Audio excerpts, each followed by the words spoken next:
꼭 알아야 할 어제의 뉴스. 지난해 8월 2일 서울 등을 투기과열지구로 지정하고 청약 요건을 강화하는 대책이 발표됐습니다. 집을 거주 공간이 아니라 투기 수단으로 전락시키는 일은 용납하지 않겠습니다. 9.5 대책도 나왔고 올 들어서는 재건축 초과이익 환수제로 막대한 부담금이 부과될 수 있다는 발표에 강화된 안전진단 기준까지 적용됐습니다. 서울 재건축 아파트 가격 상승률이 3주 전부터 크게 꺾이기 시작했고 전국 주택시장도 안정세가 역력합니다. 일부 전문가들은 달아오르던 부동산 시장이 대세 변곡점에 접어들었다는 예측을 조심스럽게 내놓고 있습니다. 정책들이 이제 체감되는 시점이 다가오는 겁니다.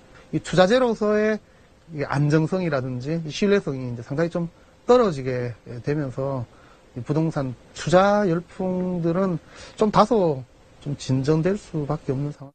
심지어 급격히 오른 뒤 빠르게 하락했던 2008년과 2012년 상황이 재현될 수 있다는 전망도 있습니다. 과거 30년 통계를 보게 되면은 과도하게 4, 5년이 오르면은 적어도 1, 2년은 조정받는 경우가 많았습니다. 지금이 고점일 가능성이 높고 앞으로 조정받을 가능성이 더 높아진다고 봅니다. 다만 투자처를 찾지 못하는 뭉칫돈들이 강남 수요를 계속 떠받치고 있고 재건축 규제가 공급 부족을 불러올 수 있다는 점이 변수로 작용할 수 있다는 진단도 나오고 있습니다. 오늘 오후 뉴스타파는 더불어민주당 민병두 의원에게 과거 성추행을 당했다는 A씨의 인터뷰를 보도했습니다. 보도에 따르면 민 의원은 2008년 5월 평소 친구처럼 지내던 여성 사업가 A씨와 노래 주점을 찾았습니다. A씨는 민 의원이 테이블로 입구를 막고 자신과 춤을 추던 중 강제로 입맞춤을 하는 등 성추행을 했다고 주장했습니다. 보도가 나간 지 1시간 30분쯤 뒤 민 의원은 문자 메시지를 통해 사과의 말씀을 드린다며 의원직에서 사퇴하겠다고 밝혔습니다. 하지만 성추행 의혹은 전면 부인했습니다. 민 의원은 JTBC와의 전화통화에서 정말 억울하고 화가 난다면서 그 사람이 주장하는 바와 내 기억은 다르다고 반박했습니다. 다만 자그마한 잘못이라도 있다면 의원직을 내려놓겠다는 삶의 원칙에 따라 사퇴하는 것이라고 말했습니다. 사실관계로 싸우는 것보다 이렇게 물러나는 게 당에도 좋다며 미투 운동을 지지한다고도 했습니다. 방송 중간에 좋아요를 눌러주시면 새날팀들에게 큰 힘이 됩니다. 미리 감사합니다. 소유 방송 출연자들의 평균 연령은 26세입니다. 청년들의 목소리를 들어보자는 의도로 기획된 방송입니다.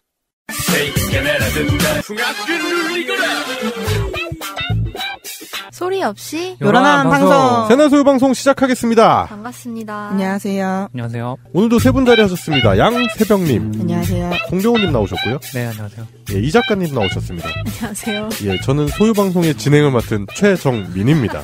푸른 나무가 아닙니다. 이 소리도 아닙니다. 약간 그 느낌 나고요.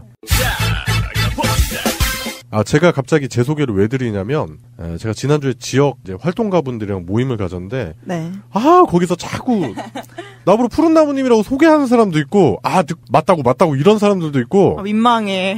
진짜 민망해요. 그래서 저는 아니다 계속 해명하는데, 본격적으로 제 소개를 원래 안 했었잖아요. 네. 이제 본격적으로 좀 해야 되겠다 싶어가지고, 제 이름을 알리는 차원에서. 맞아요, 같이 해요. 이름도 얼마나 좋은지 몰라요. 바른정의 백성민. 쓰기도 편해. 한자도 편하고. 네. 좋다.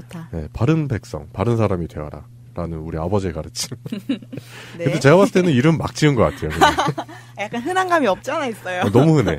맞아요. 네, 가수 김정민 씨 나온 뒤로 너무 흔해졌어요. 맞아요. 흔할수록 좋은 이름이라고. 그러네. 네, 그건 이 작가님 생각이시고. 몰라. 아무 말이야. 이 작가님도 막 던지신 것 같은데. 예, 그래요. 새날 소유방송이 벌써 115화고요. 오늘도 세 분과 정민이가 함께 소리 없이 요란하게 떠들어 보겠습니다. 제도로서의 민주주의가 흔들리고 구타는 일은 이제 없습니다. 민주주의가 밥이고 밥이 민주주의가 되어야 합니다. 예, 오늘의 첫 번째 순서입니다. 오늘의 첫 번째 순서는 그 시대의 사건 사고 얘기를 할 건데요. 115화입니다. 소유방송 115화라서 오늘은 2015년도에 있었던 사건 사고를 이야기해 볼 건데요. 제가 가져온 거는 민중총궐기예요. 네. 2015년 11월 14일 개최됐던 집회 시위를 말하는 거고, 네. 대한민국 민중총궐기를 이제 줄여가지고 민중총궐기 이런 식으로 불렀었죠. 예. 네. 좋은 뜻을 가지고 모였는데 정부에서 이를 불법 폭력 집회로 규정한 다음에 결국에는 이제 28명의 부상자와 51명의 체포자를 내면서 종료가 됐던 안타까운 사건이기도 하죠. 그날 뭐 여러분들도 잘 아시겠지만 그 선두에 계셨던 백남긴 농민께서 경찰의 살인 물대포에 의해서 쓰러지셨죠. 그래서 응급차에 실려가는 그런 장면을 고스란히 현장에 계신 분들도 다 봤고, 그날 현장에 계셨던 분들은 잘 아시겠지만, 그게 이제 민중총궐기라고 해서 어린 아이부터 연세 많으신 분들까지 모든 연령대, 그러니까 대한민국의 민중들이 모여서 그 이명박근혜 9년 동안 망쳐버린 나라 안에서 못 살겠다, 이제 더 이상 못 살겠다, 우리가 일어나보자 해가지고 거국적인 투쟁을 한 건데, 거기다가 물대포를 쏘는 바람에 아이들이 있는데 어른들 계시는데 그 물대포 쏘고 나서 바람 한번 지나가면 눈을 못 뜰 정도로 엄청났어요. 최루액을 너무 심하게 타가지고 바닥에 허해졌어요. 제가 그 거의 선두쯤에 있어가지고 잘 아는데, 그래가지고 그 백남기 농민 같은 경우, 그리고 다른 몇몇 분들도 그 직타로 그 수압 견디기 힘든데, 그거를 이제 잔인하게도 그렇게 민간인에게 살포를 하면서 그 경찰의 폭력 진압, 그게 문제가 됐죠. 네, 실제로 곡사가 아니라 직사로 발사해서 이런 문제가 생겼고, 또 구급차로 이송하는 와중까지도 경찰이 물대포를 쐈다라는 얘기도 나오고 있죠. 예, 저희 방송에 나오신 이제 신비님. 네. 신비님께서 그날 그 백남기 농민 이송부터 해가지고 많이 도와주셨는데, 말씀하셨던 게 그 앰뷸런스 뒤편 있잖아요. 거기 문 열었는데 거기다도 쐈대요. 그거 진짜 아니죠. 진짜 나쁜 놈들입니다. 네. 예. 그래서 관련자 처벌이라든지 이런 부분도 좀 진행이 됐었어야 되는 부분인데, 당시에는 뭐 유야무야 넘어갔었고, 결국 세월호 사건, 그리고 민중 총궐기가 기폭제가 돼서 박근혜 탄핵, 그게 이루어진 게 아닌가, 그런 생각도 해보게 돼요. 또 한 가지 논란이 더 있었는데, 소요죄 적용에 대해서였어요. 그 한상균 위원장의 소요죄가 네. 적용된 것에 대해서 2월 항쟁 이후에 1987년부터 2015년까지 소요죄 적용이 없었는데, 네. 그때서야 갑자기 소요죄를 적용하겠다고 나서서 이 이중잣대라고 할까. 그래서 그때 이제 분노한 시민분들이 그 다음 집회에서는 죄다 시끄럽게 가면도 쓰고 막 네, 일부러 그렇게 나왔죠. 그러니까 맞아요. 가면 쓴 건 이제 그 복면 쓴 사람도 체포한다 그래서 그래 한번 체포해봐 해서 죄다 가면 쓰고 나오고, 소유문화재라고 해가지고 사람들 더 시끄럽게 하자 그래가지고 막 빵빠레 막 이런 거 막 불고, 경적 있잖아요, 송경적 이런 거 들고 나오고 더 시끄럽게 집회를 했었던 기억이 나요. 저희 정말 그래서 소유방송이에요? 네, 소유방송이 왜 소유방송이냐면 소리 없이 요란하게 떠드는데, 그런 의미도 담고 있지만, 그때 당시 이제 이슈가 됐었던 단어가 소유였거든요. 아, 그래서. 그래서 저희 그때 이제 처음 이제 스타트 할 때 다들 모여서 이제 브레인스토밍 하는데,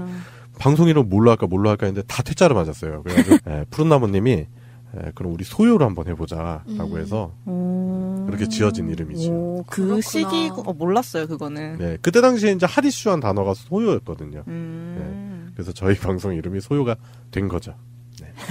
비하인드 스토리. 네. 그래요. 민중 총궐기를 거쳐서 이제 촛불 집회까지 간 거고, 결국 그걸 통해서 1년 전 오늘 박근혜 씨가 권좌에서 물러나게 되는, 시민들의 진정 승리한 그날을 이뤄낸 건데, 그때 관련한 이야기가 또 도는 게 있어요, 요즘. 뭐죠?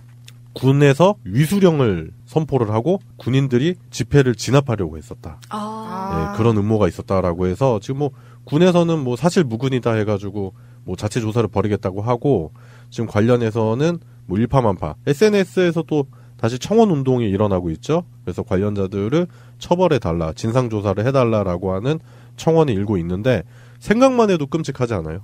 그럼요. 네. 마지막으로 발령된 게 지난 96년도에 강릉 무장공비 침투 사건 때래요. 그때 이후로 한 번도 발령이 날 일도 없었고, 왜냐하면 50년대 치안력을 보완하기 위해 만들어진 제도잖아요. 그렇기 때문에 아직까지 쓸 이유가 전혀 없는데, 그거를 이제 고려했다라는 그 자체만으로도 충분히 처벌을 받을 수 있어야 하지 않을까 생각합니다. 뭐 일단은 관련 법규라든지 이런 부분에 대해서 한번 좀 알아봐야 될 부분도 있을 것 같은데, 생각만 해도 좀 끔찍한 게, 그때 당시에 수십만, 수백만의 시민분들이 그 광장에 계셨단 말이에요. 무력으로 진압하려고 했었다라는 발상 자체가 군 개혁도 지금 시급하다, 그런 생각이 들어요. 무력이라고만 얘기하면은 너무 가볍고 실제로 막 총기 난사를 할 수도 있는 법안이잖아요. 그게 독소 조항이 많아서. 그럼요. 그래서 너무 끔찍한 것 같아요. 네. 만약 이날이 탄핵 선고 1주년이 되지 않았다면 그 계엄군의 시민 학살의 날로 기억됐을 수도 있겠고. 네, 생각만 해도 진짜 그런 생각으로 하면 끔찍하네요. 예, 맞아요. 저도 현장에 있을 때도 그런 소문이 돌았었는데 저는 그거 듣고서 그런 생각을 했었는데 하나회 있잖아요. 네. 하나회가 정리되지 않고 아직 남아있기 때문에 그걸 주도했던 대머리 분도 아직 계시고 네. 그래서 그런 분들이 주축이 돼서 한 게 아닌가라는 추측을 다들 하고 있었거든요. 그런 걸 지금 이제 적폐청산이 이제 이명박까지 이제 되고 있잖아요. 네. 그 다음 적폐청산을 어디로 이제 향해야 하는가 그걸 이제 벌써 가닥이 잡히는 것 같아요. 네. 그래요. 지금 군 내부 김영삼 대통령이 그때 하나회를 척결했다고 하지만 그 뒤로도 군 내부 사조직들이 아직까지 존재한다라는 그런 이야기들이 돌고 있고 일부는 또 사실로도 입증이 됐죠. 뭐 지난 정권에서 독사파라든지 그다음에 박지만 씨가 육사였었잖아요. 37기. 그 37기 동기들이 박근혜 정권 동안 진급을 갑자기 많이 했다든지 이런 정황들을 봤을 때 당시에 친위 쿠데타 내지는 아니면 이런 일부 군인들이 이런 식으로 위수령이라든지 이런 음모를 꾸미지 않았을까라는 생각도 들어요. 예, 그래요. 2015년에 있었던 민중총궐기에 대해서 이야기해봤는데 당시 현장에서 쓰러지시고 긴 투병 기간을 거쳐서 돌아가시게 된 백남기 농민의 억울한 죽음이 헛되지 않았다. 그래서 결국에는 2017년 3월 10일 우리가 그토록 갈망했었던 박근혜의 탄핵 그것까지 이끌어내지 않았나 그런 생각이 듭니다. 오늘의 첫 번째 순서였습니다.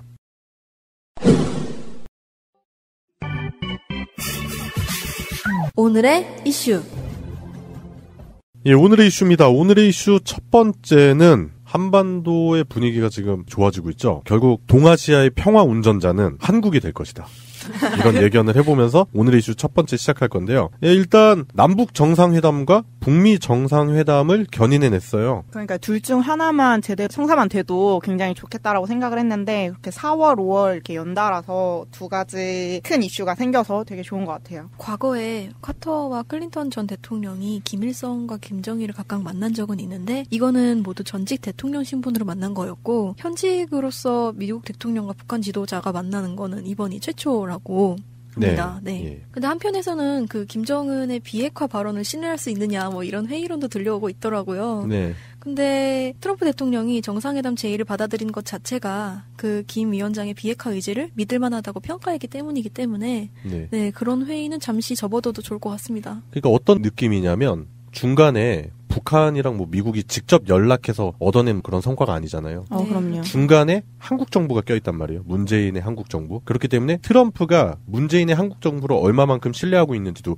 같이 볼 수 있다는 생각이 들어요. 맞아요. 서로 신뢰가 맞았고 또 평창올림픽의 그런 평화 이미지에 더불어서 이런 노선으로 가고 있는 게 되게 좋아 보이고 김정은이랑 트럼프 자체도 각자 약간 아쉬운 부분들이 있잖아요. 그런 점들이 묘하게 시기적절하게 딱 맞아 떨어지면서 굉장히 잘 성사된 것 같아요. 그 김정은 쪽에서는 그 제재에 대한 그 압박이 있고 트럼프는 이제 별 일이 많았잖아요. 성추문이나 뭐가 많아서 미국의 그 6월에 중간평가를 앞두고 이제 좀 멋있는 모습을 보여줘야 할 때라고 생각을 해서 이제 둘이 그런 이해관계가 좀 맞았다고 보는 판도가 있죠. 정치공학적으로 이렇게 생각 안 하더라도 저는 어떤 느낌이 드냐면 동네에 좀 이렇게 성격 안 좋은 사람들이 있어요. 그 둘이 맨날 싸워. 근데 직접 멱살은 못 잡고 막 서로 욕하고 막 그러는 거야. 그 동네에 왠지 좀 스마트하고 뭐 뭔가 좀 젠틀하고 평소에 이미지가 좋은 사람인데 그 사람이 중재를 해가지고 우리 동네의 평화를 위해서 막 이런 식으로 해가지고 그 평화 분위기를 만들어간다는 느낌이 나지 않아요? 네. 되게 냉랭했었잖아요. 맞아요. 뭐 미사일을 쏘겠다. 뭐 미국 본토를 직접 공략할 수 있다. 뭐 이런 식으로 하고 뭐 번번이 핵실험하고 미사일 실험하고 했는데 그런 분위기가 진짜 어느 날 갑자기 싹 사라졌어요. 그런 느낌도 되게 맞는 게 북한이랑 미국에서 이제 엄청 밀당을 할 거잖아요. 서로 아직까지 성격 안 좋은 그 동네 양아치들인 거죠. 그래서 막 너가 이쪽에서 더 해줘야 돼. 아니야 네가 이렇게 하면 내가 이렇게 갈게라고 얘기하고 있는데 그 우리 정부에서는 입장을 되게 좀 조심스럽게 밝히는 입장에서 뭔가 이렇게 방방 뜨거나 우리가 해냈어 이런 느낌이 아니라 이제부터 시작이다. 약간 이런 차분한 태도를 보인 게 딱 정민님이 말씀하신 그런 이미지가 그려지는 것 같기는 해요. 네, 맞아요. 지금이 이제 시작이에요. 이제부터 시작인데 이거를 제가 봤을 때는 현 정부가 잘 이끌어내지 않을까 그런 예측이 충분히 들고 지금까지 했었던 모든 정책이라든지 행보라든지 외교 정책들을 봤을 때 신뢰감 있는 남북 정상회담이라든지 북미 정상회담이 충분히 이뤄질 것이다. 그런 생각이 들죠. 청와대 핵심 관계자에 따르면 또 문 대통령의 시선은 지금 남북과 북미 투 트랙을 기본으로 해서 우리랑 그들만 움직이는 게 아니라 결국엔 6자 회담을 복원하는 대로 향하고 있다고 했어요. 네. 그러니까 중국, 일본, 러시아 등 주변국도 다 같이 지지와 협력을 이끌어낼 거라고 하니까요. 네. 네. 그러니까 동아시아의 평화 운전자는 결국 한국이 될 것이다. 예, 그런 생각을 할 수밖에 없죠. 왜냐면은 여러분들 잘 아시겠지만 이명박근혜 기간 동안 이 한반도를 중심으로 해서 긴장이 어마어마했어요. 진짜 살얼음판을 걷는 듯한 그런 느낌? 맞아. 그러니까 문재인 정부 들어서고 나서 지금 평화 무드가 점차 이렇게 봄이 오듯이 모르는 사이에 조금씩 번지다가 그게 성과를 보는 게 아닌가 그런 생각이 듭니다. 이미지적으로 굉장히 와닿았던 사진이 있었는데 한국 정부 특사단이 네. 북한에 갔다가 미국으로 갈 때 회견장에서 나오는데 그 사진 찍었는데 그걸 딱 봐도 그냥 폰카로 찍은 것 같아요. 근데 막 동네 아저씨처럼 머리 되게 웃기게 깎고서 이렇게 손 흔드는 모습이 찍힌 거예요. 네. 남매가 손 흔들면서 잘 가 이렇게. 그러니까 김정은 위원장이랑 김여정 부부장이 네. 그런 식으로 뭔가 그러니까 회담장의 분위기가 되게 좋았다. 네. 그걸 보여주는 거죠 결국에. 그런 게 굉장히 인상이 깊었고 네. 또 그리고 미국에 가서도 기자회견을 해서 결과를 밝히는데 트럼프한테 한국으로 돌아가서 청와대에서 발표할까 물어봤는데 그러지 말고 그냥 여기서 바로 발표하고 가시라고 그렇게 얘기가 나와서 구색을 막 엄청나게 갖춘 게 아니고 그냥 굉장히 프리한 상태로 단상도 없이 그냥 거기서 이제 영어로 바로 발표를 해가지고 거기 기자회견장에 기자들이 와서 취재하는 모습이 굉장히 정말 평화로운 모습? 그러니까 트럼프가 정의용 실장에게 그런 식으로 바로 브리핑 내용을 얘기해도 된다라고 얘기한 게 그만큼 한국 정부를 신뢰한다는 거죠. 그걸 그렇죠. 반증하는 거죠. 왜냐하면 자기의 참모진들이 충분히 있는데도 불구하고 그런 식으로 했다라는 거는 한국 정부가 전달했었던 북한의 메시지라든지 아니면 한국 정부의 입장에 대해서 자기가 그만큼 신뢰하고 있다라는 거를 보여주는 그런 제스처였다고 하더라고요. 네. 우리 이렇게 대단한 일을 했어라고 보여주는 게 아니고 네. 당연한 거야라는 식으로 이렇게 되는 그런 프리한 모습이었어요. 그 사진으로 그 기자회견장을 봤을 때 네. 진짜 평화가 눈앞에 다가오고 있구나라는 느낌이 들었어요. 네. 예, 일단은 6자 회담까지 견인이 가능할 것이다. 소유 방송에서는 그렇게 예측을 하고 있습니다. 그래서 결국에는 동아시아의 평화를 구축하는데 앞장서는 게 한국 정부가 될 것이다라고 말씀을 드렸고요. 지금 근데 큰일 난 사람들이 있어요. 그 6자 중에 네. 한쪽 끄트머리에서 약간 지금 되게 서운함을 느끼고 있다는 소식이 들려오고 있어요. 히토리모지가 됐어. 어떡해. 예, 일본의 아베 정부가 지금 재팬 패싱이 됐다. 일본 언론들까지 그렇게 나서서 보도를 하고 있는 상황이고, 지금 한국에서 큰일 난 사람들이 있죠. 네. 불과 얼마 전까지만 하더라도 미국에 가서 읍소를 하면서 제발 전술핵 좀 깔아주세요라고 했었던 홍준표를 위시한 자유당 사람들이 지금 난리가 났습니다. 100일 전만 해도 전쟁 운운하던 사람들이거든요. 네. 근데 갑자기 미사일 쏘지 않을게요라는 말이 북한 입에서 나오니까 지금 네. 다들 완전 패닉 상태인 것 같은데 너무 패닉 상태다 보니까 지금 좀 반응이 잘못된 것 같아요. 지금 일본 정부하고 자유당하고 내놓은 논평이 완전 똑같아가지고 사람들이 이렇게까지 똑같을 수가 있냐. 이거 혹시 같은 단체 아니냐. 쓰는 문자만 다르지. 별반 차이가 없어. 번역본 같아. 이렇게 구글 번역기 돌려놓은 것 같아. 전 세계에서 지금 반대하는 단체라고 꼽을 수 있는 게 겨우 이 두 단체가 맞아요. 있는데 그래서 이 두 단체가 완전히 한 몸이 아니냐는 의심이 굉장히 올라오고 있어요. 근데 이 사람들의 정권의 그 지지가 되는 근거가 북의 위협에 있었잖아요. 그 북의 위협을 국난이라고 규정하면서 이 사람들이 힘을 얻을 수 있었는데 이것의 실체가 완전히 드러나고 나니까 근거가 흔들려 버리게 되니까 이렇게 나올 수밖에 없는 거겠죠. 네. 또 일본은 더불어서 본인들이 그 논의의 주도의 가운데 있지 않다고 난 재팬 패싱 됐어. 약간 이러고 있는 것 같아요. 그러니까 저는 좀 짠했었던 장면이었는데 그 아베가 막 자빠져가지고 거기 그래서 막 떼굴떼굴 굴러면서도 막 이렇게 그렇게까지 어떡해. 아첨을 하고 막 그랬는데 잉어밥 같이 주고 이런 거. 우리 그랬잖아. 잉어밥도 주고. 형 저한테 이러실 수 있어요. 약간 이런 느낌. 네. 그러니까 어떤 느낌이냐면 동네 라이벌이었어. 라이벌. 아까 얘기했었던 스마트하고 젠틀했던 친구가 라이벌이었는데 네. 그래가지고 내가 저 자리를 노려야지 그러면서 좀 야비한 친구야 얘는. 그 자리를 틈틈이 노렸는데 그렇다 하더라도 그분이 생각할 때는 비굴한 쟤보다는 차라리 당당한 얘가다. 그런 거죠. 그거 생각나네요. 그 잘못된 만남? 김건모의?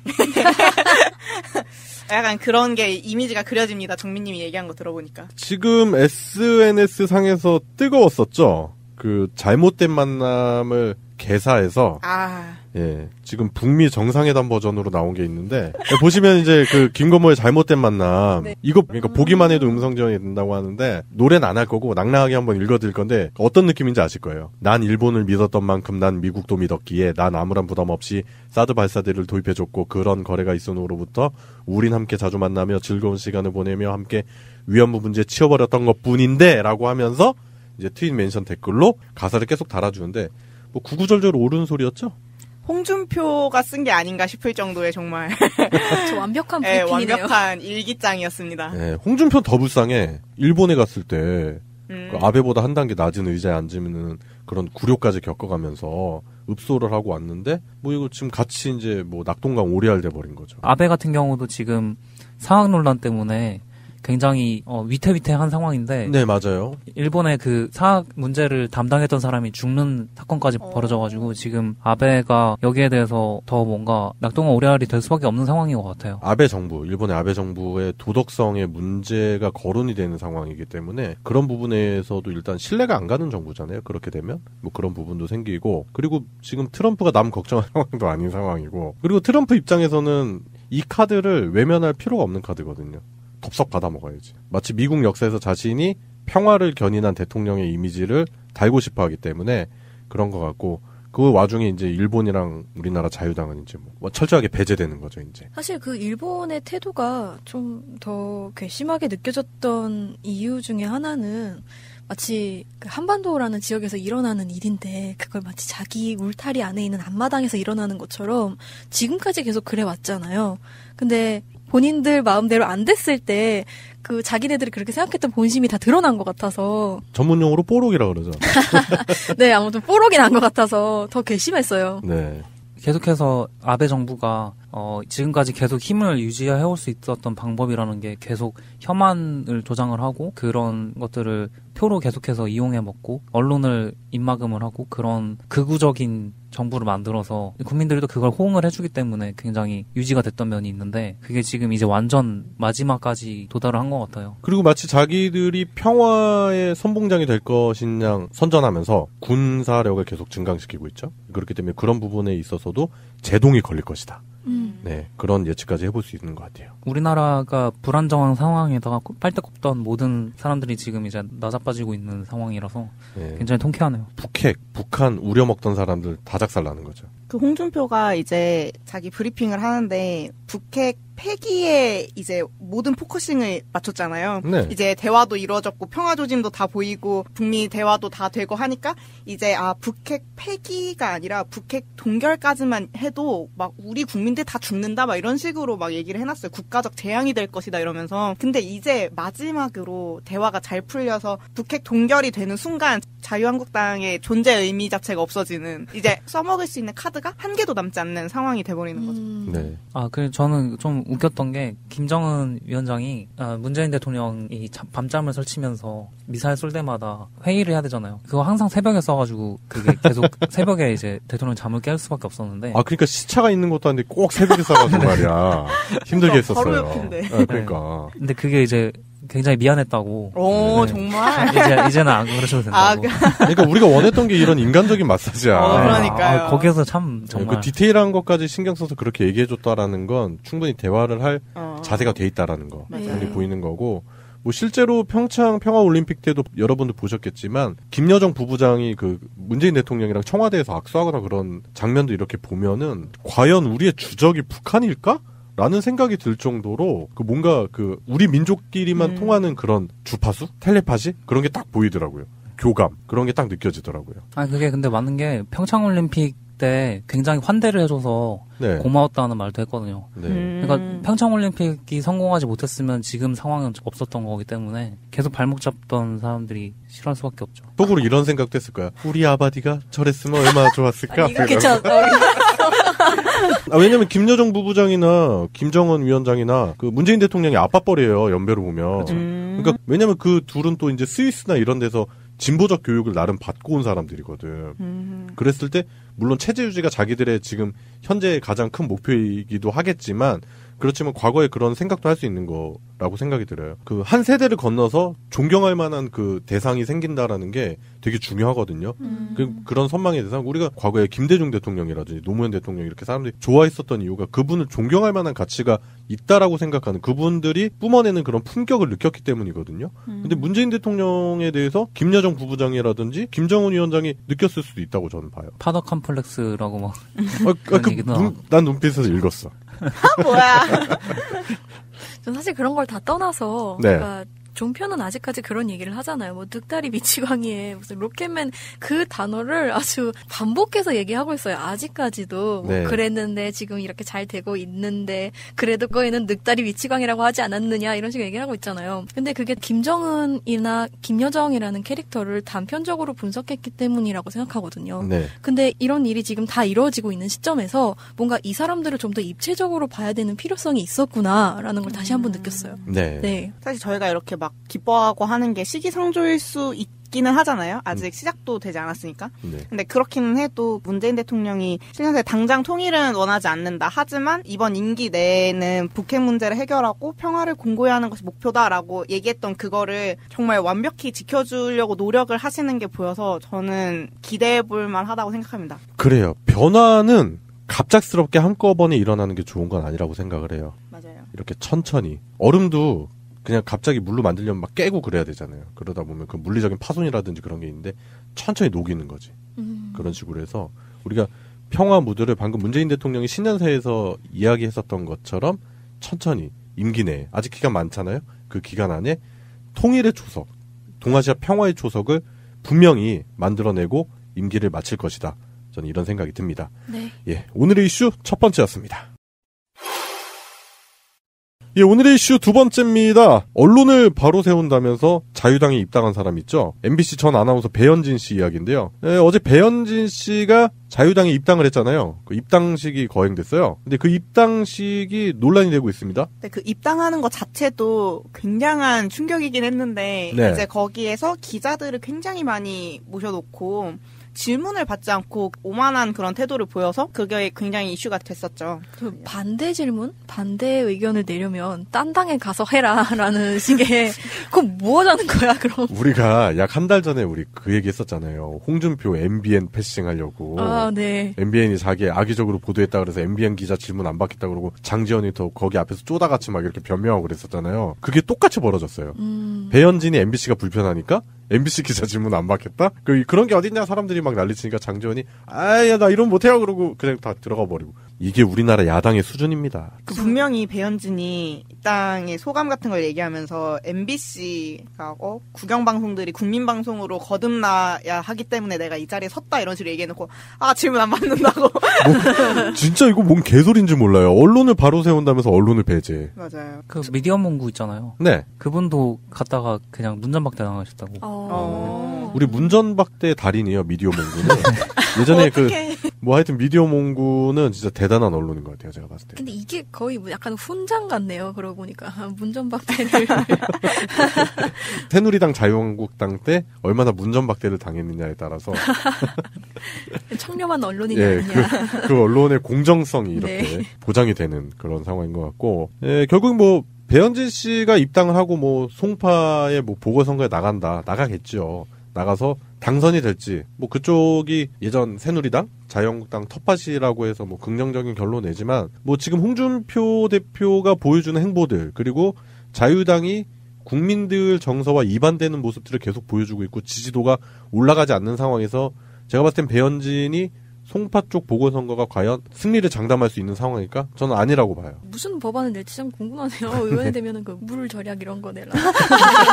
아니, 물을 펑펑 쓸 수 있는. 물을 펑펑 쓸 수 있게 하는 권리. 그러니까 사회적 지위와 재산에 따라서 물을 네. 배분하는 뭐 그런 말도 안 되는 법을 낼 것 같아요. 칫솔법. 네. 양치법. 양치법.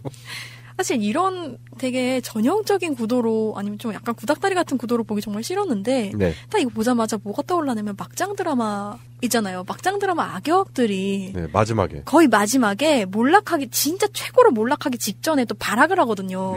딱 그 느낌인 거예요. 막 그렇죠. 사실 설 자리가 여기 말고 어디 있겠어요, 배현진이 지금. 아, 있었어요. 어디 저는 예상 바뀌었어요, 자유한국당. 그래요? 저는 대한애국당에 갈 줄 알았어요. 대해당. 하지만 배현진이 자기 그 가오가 있어서? 있지. 네. 그렇게. 왜 대한애국당에 아직도 현역 의원이 한 명 있는데. 배현진 그 까오에 그런데 못 가죠. 그럴까요? 하여튼 뭐 배현진이 종편으로 갈 것이다 얘기가 많았었는데 결국 자유한국당에 입당을 해버렸네요. 종편도 외면한다는 소린가요? 그럼 이거? 그런가요? 뭐 근데 일단 지금 배현진이 입당식을 하면서 주장을 한 바가 있는데 네. 그게 벌써부터 새빨간 거짓말이라는 게 드러나고 있어요. 그게 또 논란이 있는데 창고에 대기 발령을 받아서 그게 이제 견딜 수가 없어서 바로 나왔다, 퇴사했다라고 주장을 했는데 그게 이제 사진으로 나온 게 창고가 아니고 보도본부 사무실이었던 거예요. 그리고 그게 대기 발령 상태가 아니고 미발령 상태였다. 그게 이제 드러나서 이게 자유한국당에 들어갈 만한 이제 인격이 된다는 걸 몸소 증명을 하면서 시작을 하셨어요. 지난 이명박근혜 정부 동안 온갖 호사와 권세를 누렸잖아요. MBC 내부 안에서. 그렇기 때문에 그냥 보도본부 사무실 자체가 배현진 입장에서는 창고 같을 수가 있어요. 박근혜가 수감됐을 때 그 구치소 내부가 본인이 있을 만한 자리가 아니다라고 생각하는 것처럼 배현진도 그런 입장이지 않았을까. 내가 있을 곳은 이곳이 아니야. 나는 9시 뉴스 데스크에 있어야 돼. 막 이러면서 그런 생각을 했을 수도 있을 거예요. 왜냐하면 그런 화려한 영광을 오랫동안 특히 어린 나이에 누렸던 사람들은 그런 실패에 대해서 견딜 수 없는 그런 자괴감이 한 번에 오고 멘붕이 심하게 올 거예요 아마. 네, 그렇기 때문에 뭐 MBC에서 배현진을 퇴사시킨 것도 아니고 그리고 배현진이 그동안 MBC의 명예를 실추시켰던 점을 감안한다면 최승호 사장 체제에 MBC가 그래도 많이 관대하게 봐줬다. 저는 그렇게 생각합니다. 네, 그래요. 뭐 배현진이 뭐 자유한국당으로 갔을 때 제가 봤을 때 뭐 이번 보궐선거에 실패한다 손 치더라도 대변인 정도는 하지 않을까. 홍준표가 바로 자기 옆자리에 자리를 만들어주더라고요. 싫겠다. 참고 있어야 돼. 성공을 위해서. 예, 그래요. 언론을 바로 세운다더니 언론을 패싱해버리는 배현진과 명분 없는 자유당에 대해서 이야기해봤습니다.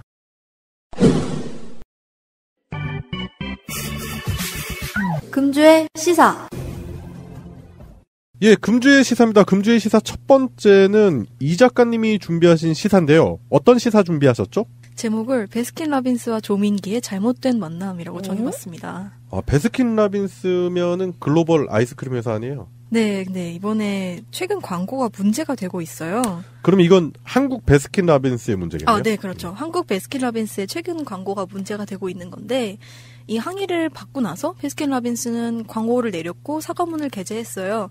근데 요 잘못에 대해서 모호하게 이야기하는가 하면 광고 제작사에게 책임 소지를 묻는 듯한 해명을 하면서 되려 빈축을 사고 있다는 느낌입니다. 아, 그래요? 네. 어떤 광고 내용이길래 이렇게 문제가 되고 있습니까? 광고 내용은요. 화이트데이를 겨냥한 것 같아요. 그래서 분홍색 바탕에 내적 댄스 폭발할 때라는 하얀 글씨 아래에 이렇게 해시태그를 하고 너무 많이 흥분, 해시태그 또 하고 몹시 위험이라고 적혀 있습니다.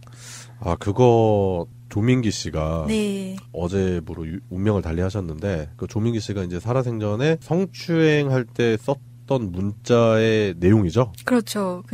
아마 이거 딱 보자마자 쎄한 느낌이 드는 분들이 되게 많으셨을 것 같아요. 상습 성추행으로 큰 무리를 빚었고 수사를 앞두고 자살했던 배우 조민기 씨의 성희롱 카톡 내용이거든요. 네. 근데 사실은 베스킨라빈스라고 하면은 80년대에 정식으로 한국으로 들어온 이래 프리미엄 아이스크림 시장에서 1위를 놓친 적이 없대요. 탑1이죠. 네, 그리고 프리미엄 아이스크림 시장에서 점유율이 80%에 달한다고 하는, 그러니까 구매층이 굉장히 넓고 두터운 회사 중에 하나예요. 네. 근데 이런 회사에서 이런 유수의 기업에서 현재 사회 분위기나 문제에 대해서 신중하게 생각을 하지 못하고 광고로 무리를 빚었다는 것 자체가 좀 큰 문제가 있어 보이더라고요. 네, 문제가 좀 심각하네요. 그리고 자사의 잘못이 아니라 광고 대행사의 잘못이라고 떠넘기는 태도 자체도 문제라고 보이네요. 네, 물론 제가 여기서 지적하는 점은요. 이게 죽은 사람의 카톡을 이용했기 때문이 아니라요. 그의 끔찍한 카톡을 그대로 인용해서 노출시킴으로써 또 다른 2차 가해를 유발할 수 있다는 점에서입니다. 네. 근데 그렇게 어렵게 얘기 안 하더라도 그걸 보고 약간 재밌다거나 아니면 사람들의 홍보성 문구야라고 어쨌든 오케이를 한 거잖아요. 그 기업에서. 그거 상식 자체가 너무 약간 소름 네. 끼치는데 어렵게 얘기할 필요가 없이 그냥. 맞아요. 네. 저는 이게 일베들의 생각과 닮아 있다. 저는 그렇게 생각해요. 이거 개그로 소비하는 거 아닌가요? 약간 재밌는 걸로 소비한 거잖아요. 홍보 문구로 썼다는 게. 그러니까 입에도 담지 못하겠지만 일베에서 노무현 대통령의 죽음이라든지 이런 부분을 개그의 네, 소재로 맞아요. 희화시키면서 그 잔인성을 드러내잖아요. 맞아요. 심지어 그게 네네치킨 광고에서 네. 한번 그게 정말요? 잘못 쓰인 적이 있어요. 네. 어, 그것뿐만 아니라 네. 뭐 또 천안의 모 호두과자 업체에서 그렇게 쓰는 문제라든지 그런 문제가 심각하게 벌어지고 있는데 뭐 심지어 이명박근혜 정부 기간 동안 MBC, SBS에서 특히 SBS에서 막 의도적으로 그거는 맞아요. 비하 그림이라든지 이런 비하 사진을 막 올리고 그래서 문제도 됐었잖아요. 근데 어떤 광고 대행사인지 그리고 베스킨라빈스가 왜 그걸 그런 광고 자체 문구를 이용했다라는 거는 일베들의 생각과 닮아 있다. 예.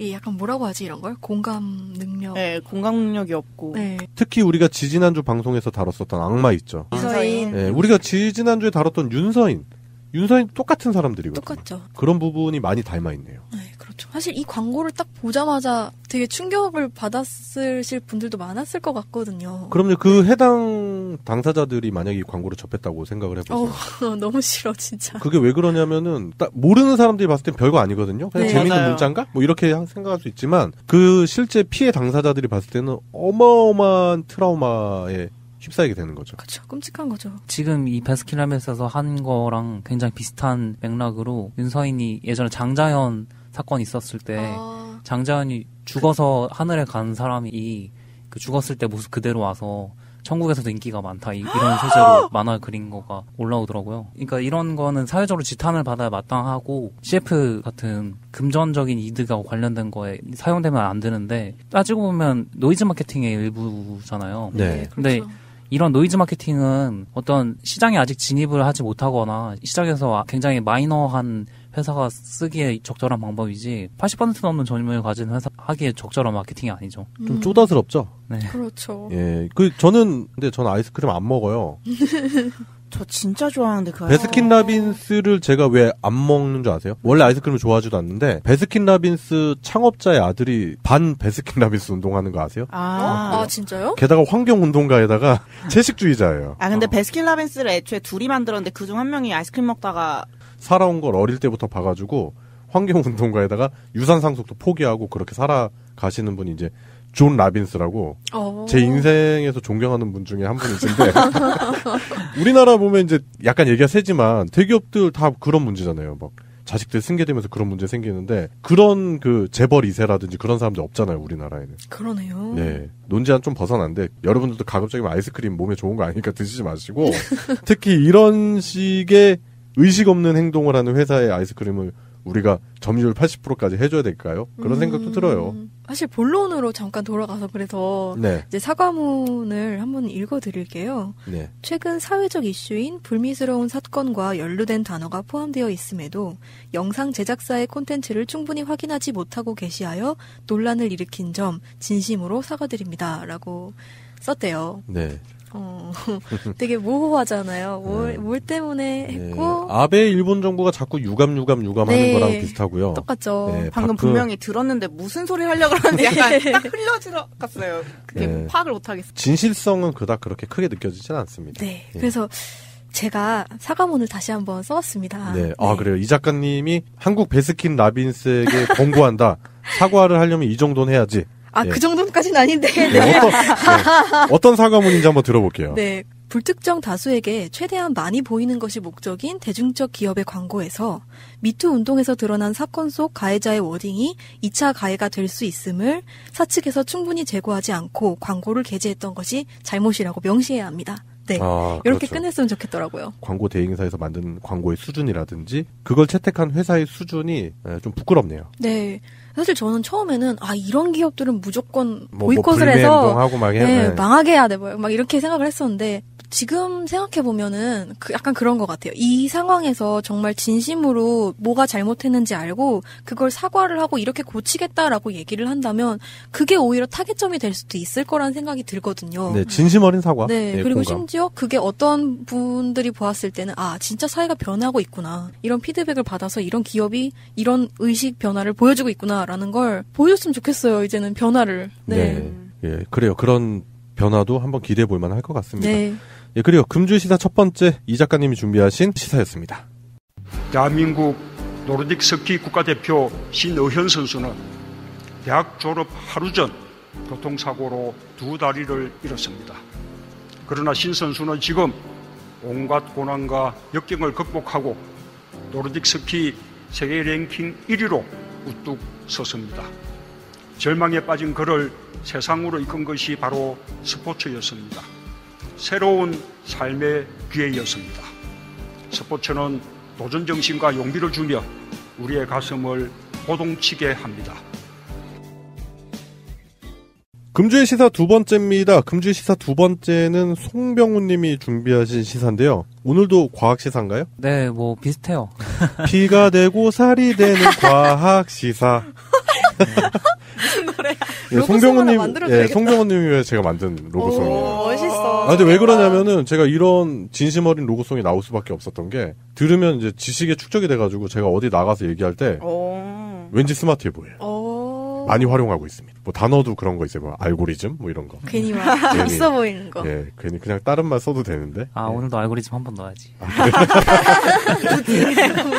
예, 그래 어떤 시사 준비하셨죠? 아, 예. 오늘의 시사는 인공지능에 대해서 조금 다루려고 합니다. 아, AI죠? 네. 예, 이것도 이제 AI. 많이 뭐의 대화를 약자죠? 예. 일단 넘어가고요. 예, 그 인공지능 어떤 내용입니까? 인공지능이 지금 이제 굉장히 발전 속도가 빨라졌어요. 네. 제가 올해 초에 판사들의 판례를 인공지능으로 정리하는 회사가 있다. 미국에 그런 회사가 생겼다는 얘기를 들었었는데 네. 우리나라 로펌 중에서도 이제 인공지능으로 판례 분석을 하는 회사가 등장을 했고요.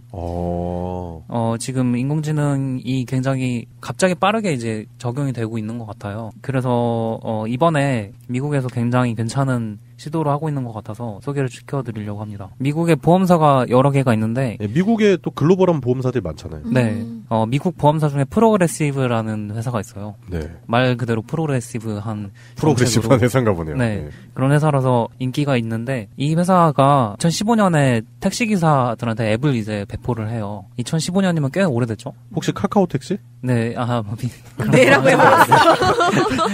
카카오 택시랑도 좀 연결은 돼요. 그러니까, 그래요? 네, 어떤 내비게이션을 쓰면은 어디서 어디까지 간다. 네네. 그런 앱이잖아요. 근데 네. 그 와중에 이제 운전을 하는 와중에 폰 안에는 이제 여러 가지 센서가 들어있어요. 그렇기 때문에 그 센서들에 의해서 이 사람이 운전을 어떻게 하고 있는가를 얼마나 과격하게 운전을 하는가 아니면 안전하게 운전하는가를 대충 알아낼 수 있는 방법이 있거든요. 아, 보험사에서는 좋겠네요. 왜냐하면 사고가 났을 때 그게 참고 자료로 활용될 수 있으니까요. 네, 그렇죠. 그래서 그거를 이제 배포를 해서 1억 4천만 명이나 되는 운전자들한테 정보를 얻어낸 거예요. 운전 정보를 얻어내서 그걸 머신러닝으로 이제 예측을 하는 거예요. 그래서 이 사람은 사고를 얼마나 낼 거다. 이 정도 과격하게 하는 사람이면 이렇게 사고를 낼 것이다 라는 거를 예측할 수 있는 시스템을 만든 거예요. 여러 가지 빅데이터 정도만 해도 이 정도는 충분히 가능해요. 네. 근데 이제 이 회사가 H2O.AI라는 인공지능 플랫폼을 개발을 했어요. 네. 굉장히 오래된 그 데이터를 가지고 시스템을 만들어 본 경험을 가지고 네. 그냥 보험에 가입해야 되는 사람들한테 보험을 추천해주는 서비스인데 이 서비스가 그 지금 현재 보험에 가입해 있는 사람들한테도 네. 당신은 이 보험을 통해서 얻을 수 있는 수익이 없는데 들어있다 이런 거를 이제 분석을 해주는 거예요. 그래서 이걸 통해서 지금 보험 가입자들이 600만 달러 정도 되는 엄청나게 큰 돈을 아꼈다고 결과가 이제 보고가 됐어요.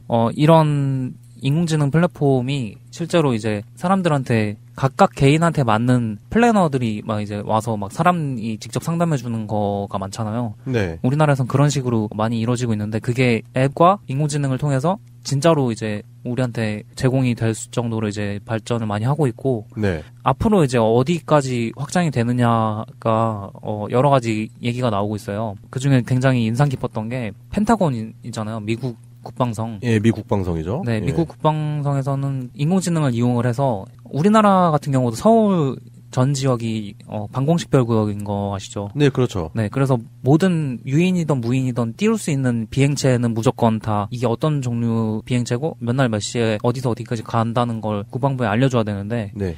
그런 시스템을 미 국방부에서도 운영을 하죠. 근데 미국은 엄청 넓다 보니까 굉장히 힘들어요. 막 열 몇 개 되는 막 운동장만한 그 방에다가 띄워놓고서 그걸 사람이 다 눈으로 그걸 보고 있거든요. 근데 그거를 이제 인공지능으로 그걸 이미지 처리를 해가지고 그걸 그 사람들을 대체하는 걸 이제 국방부에서 진행을 하고 있어요. 근데 저는 좀 씁쓸한 게 이런 부분들이 결국 인력이 배제되는 거잖아요. 인력이 배제될 수밖에 없는 거라서. 근데 그거를 꼭 말씀을 드리고 싶은 게 인력이 배제돼야만 하는 부분이 또 있잖아요. 그렇긴 하죠. 네. 예. 인력이 배제되는 게 오히려 더 사회한테 이로운 부분들이 있는데 인력이 들어가 있기 때문에 사회에 안 좋은 영향을 끼칠 수 있는 부분도 있거든요. 네. 예, 보험이라든지 그런 부분은 아까 말씀하신 대로 뭐 그런 인공지능들이 분석을 해주고 보험 상품을 맞춤형으로 만들어주고 하면 그런 문제는 좀 떨어지겠죠. 그 심지어 그 보험 사기로 네. 살인이나 이런 네. 것도 일어나잖아요. 네네. 근데 그런 것도 좀 줄일 수 있겠네요. 뭐 그런 가능성도 있을 것 불필요한 같아요. 보험을 자꾸 드는 사람, 이 사람 왜 그러지? 하고 그렇죠. 분석해볼 수 빅데이터 있는. 분석을 해봐가지고 네. 이런 게 범죄에 악용될 수 있다라는 뭐 데이터가 있다고 하면은 보험 감독관이나 그런 분들이 가서 조사를 할 수도 있고. 그 실제로 그 미국 정보통신부 같은 장관급 인사가 네. 그런 얘기를 했는데 총기 난사를 한다든가 해서 이제 총기로 인한 사망자가 많잖아요, 미국엔. 네, 심각하죠. 그래서 총기를 보험을 무조건 가입을 하도록 총을 사면 무조건 보험에 가입하도록 하고 그 사람들이 보험에 가입하는 양태를 머신러닝을 통해서 인공지능으로 그 사람들이 어떤 사람들은 좀 특이한 사람이다라는 거 알아낼 수 있는 시스템을 만드는 거에 대해서 얘기가 나올 정도예요. 그래서 실제로 정부 레벨에서도 인공지능을 도입해서 정부 시스템을 이제 인공지능화하는 거에 대해서 이제 얘기가 나오고 있다는 시점인 것 같아요. 근데 제 생각에는 차라리 총기 규제를 하는 게 낫지 않아요? 그렇게 보험까지 가입을 해가지고 체크를 하고 막 그래야 되나? 네. 총을 신성시하시는 분들이 터키에도 있고, 네, 미국에도 있고, 뭐 그렇죠. 어쨌든 미국에서 이제 여론조사를 했던 거가 있는데, 네. 미국에서 세금을 내잖아요. 네. 세금 제도가 미국은 굉장히 복잡해요. 주마다 다 다르고 막 그래서. 뭐 그렇다 그러더라고요. 네. 근데 그런 세금이 굉장히 복잡한데 세금을 내는 사람들한테 아까 보험 회사가 했던 것처럼 인공지능으로 당신이 절세할 수 있는 방법을 인공지능이 찾아주는 시스템을 운영하는 것에 대해서 여론조사를 했는데 네. 거기서 무려 70% 되는 사람이 찬성을 했다고 결과가 나왔어요. 앞으로는 진짜로 그 세금이라는 건 국가에서 운영하는 부분이기 때문에 네. 그걸 인공지능화 하게 되면 국가 내부에서 이제 인공지능을 도입을 하는 건데 그런 식으로 국가의 그 시스템 일부를 인공지능을 통해서 자동화하고 오히려 투명성을 더 강화시키는 거죠. 그렇게 되면 그런 시도가 앞으로 있을 것 같다는 생각이 들고 그러니까 제가 이거를 소개를 시켜드리는 이유는 제가 봤을 때는 이게 국가 시스템 중에 굉장히 투명성이 필요로 하는 부분들 네네. 세금이라든가 이런 법의 집행 같은 부분에 인공지능을 통해서 차라리 그걸 투명성을 더 강화하는 편이 낫지는 않은가. 영장 AI. 네. 그런 거죠. 예, 영장 전담판사 다 꺼지라 그러고 네. 영장 AI가 있어가지고 그 사람 제목이라든지 그런 거 딱 넣었을 때 구속, 법당 구속 뭐 이렇게 딱 나오는 거죠. 예, 통계적으로 그냥 딱 보면은 이 사람이 네. 지금까지의 증거들을 제출을 하면은 네. 그러면 이 사람이 얼마만큼 나중에 재판을 통해서 진범으로 될지가 통계적으로 충분히 계산이 가능하거든요. 그렇죠. 그 AI를 통해서 이제 배심원단이라든지 그런 분들이 평가를 해가지고 이 사람은 도주의 우려가 있다. 뭐 도주의 우려 몇 프로 딱 이렇게 데이터 나오고 뭐 증거인멸의 우려 몇 프로 이렇게 딱 데이터가 나오는 거지. 그래서 배심원단들이 야, 이 사람 법정 구속해야 돼. 그럼 판사가 법정 구속하세요. 그래가지고 딱 구속시키고 얼마나 좋아요. 네. 근데 과거에 법정 구속을 해야 되는데 안 돼버리는 케이스가 있잖아요. 다 고병. 배제해야 돼요? 어떤 기준을 두고 배제해야 될지 그것도 좀. 기준 설정하는 것도 되게 중요하겠네요. 네, 그런 데이터는 총량으로 따지면 굉장히 적기 때문에 그렇죠. 네. 특혜잖아, 특혜. 네. 일부 특혜. 그런 면도 있고 알파고 같은 경우에는 룰만 제공을 해주면 알아서 학습을 하는 인공지능이라서 네. 법을 제공을 미리 해주고서 판례를 중심으로 하는 게 아니고 법만 가지고 판단하게 만드는 인공지능을 만들 수도 있죠. 제가 봤을 때는 머지않아서 그런 일들이 다 현실에서 진행이 되지 않을까라는 생각이 들어요. 예, 오늘도 피가 되고 살이 되는 과학 시사를 준비하신 송병우님 감사드리고요. 예, 송병우님이 준비하신 시사는 여기까지 하겠습니다. 대한민국 완전한 대한민국 문재인과 손잡고 다시 하는 우리 대한민국 끊지 마세요. 끊지 마세요. 예, 금주의 시사 세 번째입니다. 금주의 시사 세 번째는 양세병님이 준비하신 시사인데요. 어떤 시사 준비하셨죠? 네, 이번 시사 제목은 미투를 하기엔 너무 먼 당신들 진작에 있었어야 되는 운동. 우리 사회에 꼭 필요했었던 일들이다라고 지금 그게 일어나고 있다라고 생각을 하는데, 예, 미투를 하기엔 너무 먼 당신들이 있습니까? 네, 일단 말도 많고 탈도 많다는 거 정민님이 짚어주셨고요. 말도 많고 탈도 많은 자유한국당. 말씀하시나요? 네, 일단 그 서지현 검사 때 이후로 굉장히 각계각층에서 미투 운동이 일어났고, 지난 2일 첫 구속 사례가 나왔어요. 네. 그 다음에 이제 드디어 정치계에도 스타트가 끊긴 상황인데, 사실 그 지난 2월에 문재인 대통령이 그 미투 운동을 무겁게 받아들인다라고 얘기하면서 지지 의사를 밝히기도 했고, 네. 최근 8일 자유한국당이 세계 여성의 날을 맞아서 당원들과 함께 해시태그 위주 당신과 함께라는 팻말을 들고 그런 운동을 하기도 했었어요. 네. 그런데 그 지난 5일에 그 안희정 충남도지사의 성폭행 의혹 이후로는 사실 그간에 있었던 국회 내부에 자행되고 있었던 성폭력에 대해서는 오히려 침묵하고 묵인을 하려는 게 아닌가 하는 걸로 비춰 보이고 있거든요. 네. 그래서 특히 자유한국당이 네. 뭔가 특히 홍준표가 이유를 알 수 없는 그런 축제 분위기를 만들고 있는 모습이 보여요.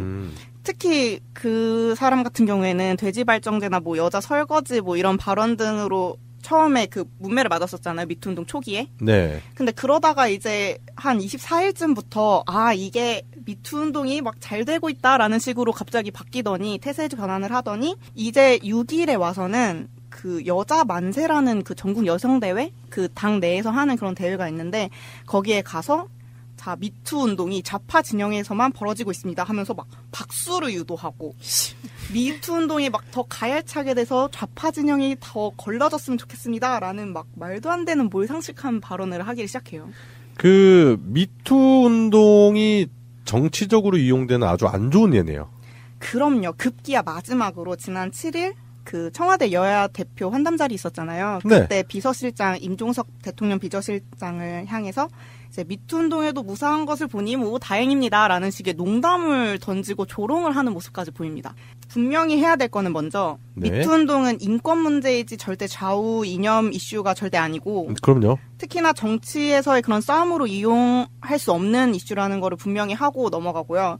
그리고 굳이 말할 필요도 없지만 행복에 겨워서 좌파사 막 추가해야 돼라고 막 울부짖고 있는 이 홍준표가 속한 그 자유한국당의 이만우 전 자유한국당 의원이죠. 네. 그 사람이 지난해 11월에 있었던 관광치사 혐의에 대한 구속영장을 발부받았어요. 네. 그러니까 절대 자유한국당도 그 문제에서 자유로울 수 없는 거죠. 미투 문제에서. 그럼요. 해시태그만 안 달았을 뿐이지 똑같은 일이 벌어지고 있다는 거예요. 네. 근데 제가 하고 싶은 말이 단순히 그냥 얘네도 똑같아, 막 얘네도 그랬는데 하는 수준에서 얘기하려는 게 아니고요. 네.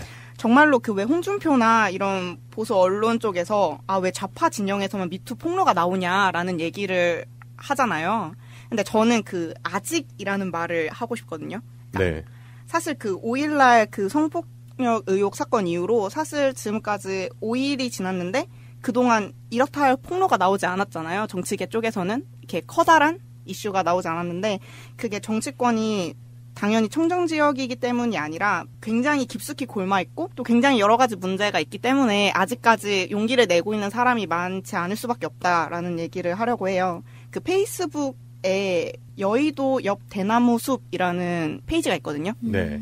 근데 이게 국회 내에 있는 익명 게시판 역할을 하는 거예요. 근데 거기에 있는 사람들이 이제 미투를 하게 됐을 때 그 가해자 이름을 쓰고 하게 되면은 불이익이 많기 때문에 그냥 여러 가지 이야기만 오가고 있는데 거기 대나무 숲에 있는 사람들이 얘기하기를 그 국회에 굉장히 그 폐쇄적이고 철저히 수직적인 그 구조 때문에 이 현 상황에 폭로를 용기를 낼 수 있는 사람이 굉장히 적다, 없다라고 얘기를 하고 있고 그리고 저는 이 부분에서 굉장히 공감을 했는데 국회가 조폭 조직 같다라는 얘기를 해요. 의원이 보스에 해당하고 특히 다른 의원들이 아니라 그 보좌진들이 오른팔 왼팔을 맡으면서 어떤 부정한 일이 있던지 간에 의원을 보호해야 된다라는 그 하나의 명제 사명 아래에서 움직여야 하고 다 감춰야 되고 같이 망하거나 같이 잘 되는 일밖에 없기 때문에 그런 일들이 굉장히 외면을 하거나 특히 그 보좌진들이 논란거리를 만들지 않으려고 숨기고 있는 이유가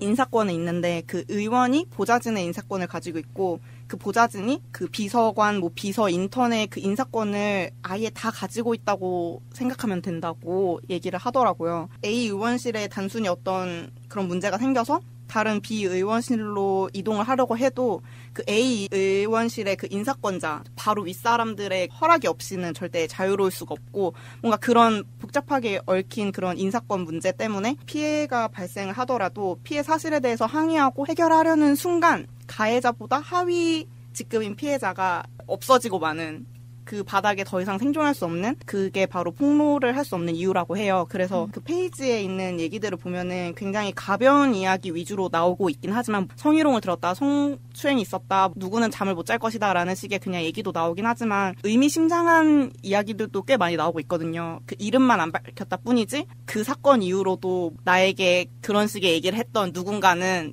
지금 분명히 잠을 못 잘 것이고 다 밝혀질 것이다 라는 식의 그런 이야기까지 많이 나오고 있어서, 아, 이게 인사권 때문에 그렇지 국회 내에 굉장히 이런 문제가 많이 골마 있다, 그래서 얘기를 못하고 있다라고 나오고 있고, 그래서 제가 아까 얘기하던 야당에서 미투가 나오지 않는 이유를 얘기했었잖아요. 네. 왜 야당에서는 미투가 나오지 않을까? 이게 너무 긍정적으로 보는 걸 수는 있어요. 근데 진보에서 이런 일들이 먼저 밝혀지는 게 그나마의 성찰 혹은 반성 변화가 가능할 수도 있겠다라는 그런 가능성을 보여주는 거라고 생각을 하거든요. 그래서 소위 그 진보 좌파 쪽 피해자들이 얘기할 때 가해자를 고발하는 거는, 이 가해자는 아니더라도 내 옆에 있는 누군가 한 명 누구더라도 나를 믿고 의지해주거나 뭔가 지켜줄 수 있겠다라는 희망이라고 할까요? 뭐 지푸라기 잡는 심정으로 그런 거가 있기 때문에 얘기를 오히려 할 수 있다고 저는 생각을 하거든요. 그 미투에서 가해자를 밝히지 않은 말들이 온라인상에 많은 이유도 아까 얘기했던 것처럼 명예훼손 문제도 있겠지만, 이거는 가해자를 처벌하겠다는 그런 폭로보다는 내가 지금 여기에 살아남을 수 있을까라는 그 용기의 문제이기 때문에, 그렇기 때문에 지금 자유한국당으로 한정을 짓는 그 야당에서 나오지 않는 이유가 그거라고 생각을 해요. 그 안에 굉장히 수많은 피해자들이 있을 텐데 감히 용기를 낼 수 없는 상황에 있을 것이다 라고 생각을 하거든요. 그러니까 거기는 아예 그런 상황조차도 안 된다. 국회 내부가 그렇게 폐쇄적 구조를 갖고 있음에도 불구하고 누군가는 내 이야기를 들어줄 것이다 라고 생각을 했기 때문에 피해자가 한두 명씩이라도 나올 수 있는 거고, 제가 봤을 때 세계 여성의 날에 말도 안 되게 막 박수를 치면서 웃어제끼던 홍준표를 볼 때 같이 자리에 앉아서 하하호호 웃고는 있었지만 진짜 속으로는 엄청 울고 있었을 여자 의원들이 굉장히 많았다고 생각해요, 저는. 혹은 이미 내면화되어 버렸을 수도 네, 있고요. 그럴 수도 있죠. 네, 그래서 저는 이걸 약간 그 딱지의 두께라고 인식을 했었어요. 딱지가 얇으면은 뜯고 나올 수가 있는데 딱지가 두꺼우면 뜯고 나오기가 너무 힘들잖아요. 그렇죠. 그 정도의 시차라고 생각을 했었어요. 박진이라는 그 활동가가 계시는데 그분이 얘기한 거를 좀 더 가져와 보면, 자유한국당이 그 미투 본질과 그 문제 뿌리를 제대로 인식을 하고 있지 못하기 때문에 이런 현상이 일어난다. 그래서 홍준표 대표가 특히 미투를 계기로 잘못된 성문화가 바로잡혀야 된다라고 막 얘기를 하고 다녔는데, 그게 잘못된 바로잡혀야 된다는 성문화가 단순히 성폭행이 아니라 그 사람들이 생각하는 그 인식이잖아요. 제가 아까 얘기했던 설거지는 여자가 하는 일이야, 하늘이 정해진, 이런 그런 수많은 그 겹겹이 쌓인 것들이 문제라고 생각을 하거든요. 네. 이명박이 예전에 정우택하고 관기 가지고 농담한 적도 있었어요. 그게 뭐죠? 그러니까 관기요? 네. 이명박이 그때 대선 캠프 시절인데 정우택 그때 충북도지사였어요. 정우택이 갑자기 이명박한테 옛날에 관찰사였다면은, 그러니까 조선시대 관찰사였다면은 관기라도 하나 넣어드렸을 텐데. 관찰사를 모욕하지 마라. 근데 이명박이 거기에 뭐라고 대답을 했냐면, 어제 넣어준 애가 당신이 보낸 거 아니었냐. 아, 더러워. 그러니까 그 정도로 머리 썩어 있는 거야, 걔네들은. 그 정도의 의식 수준밖에 안 되는 사람이 대통령이었었네요. 그러니까 우리가 공개적으로 얘기하고 또 잘못인지 몰랐다는 거예요, 그럼? 네, 그렇죠. 그러니까 이거는 사실 그때 당시 이제 얘네가 여당 시절에 네. 새누리당이냐고 맞아요. 막 그 비아냥거렸던 때 30까지나 되는 그 성추문이 그때 한 번에 다 나왔었는데, 그때 이제 그거 중간에밖에 안 되는 거예요. 굉장히 여러 가지 사건이 많았었는데. 진짜 조족지혈이겠네요. 네. 조족지혈. 그러니까 진짜 미투는 사실 장자연 사건을 필두로 굉장히 많이 있었어요. 근데 우리가 그걸 제대로 이슈화를 못 시켰고, 이게 해결이 된 적이 한 번도 없었죠. 네. 그렇죠. 언제나 피해자가 또 2차 피해자가 되고, 또 2차 피해자에서 3차 피해자까지 가야 되고, 그리고 그것 때문에 아까운 목숨을 끊는 사람들도 분명히 있었죠. 병우님이 말씀하신 것처럼 그 이쪽 사람들이 생각하는 수준을 생각해 보면 그 자유한국당에서 박순자 의원이 그 8일날 같은 날에 얘기한 게 있어요. 네. 우리에게 있었던 불미스러운 일들은 거의 터치나 술자리 합석에서 있었던 일들이지 성폭력으로 가서 하룻밤 지내고 이틀밤이나 일주일 지내고 이런 일들은 없었다. 라고 주장을 해요. 아, 진짜 이게 수준이야. 이게 수준이야. 이게 할 말입니까? 딱 지들 수준 보여주는 거예요. 우리는 어쨌든 강간은 안 했어. 그냥.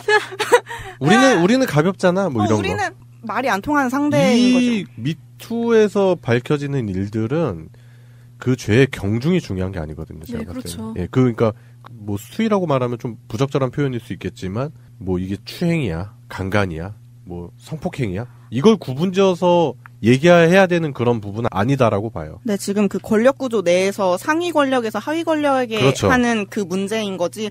나는 성희롱을 5번밖에 안 했으니까 성추행 한 번은 쟤보다 내가 나고 이런 거는 말도 안 되는 거거든요. 무슨 은메달 5개 딴 게 금메달 하나 딴 거 뭐 그거 비교하는 거랑 똑같은 거지. 그 자유당의 박순자 의원은 진짜 여성으로서의 자존심도 없나? 그러니까 말이에요.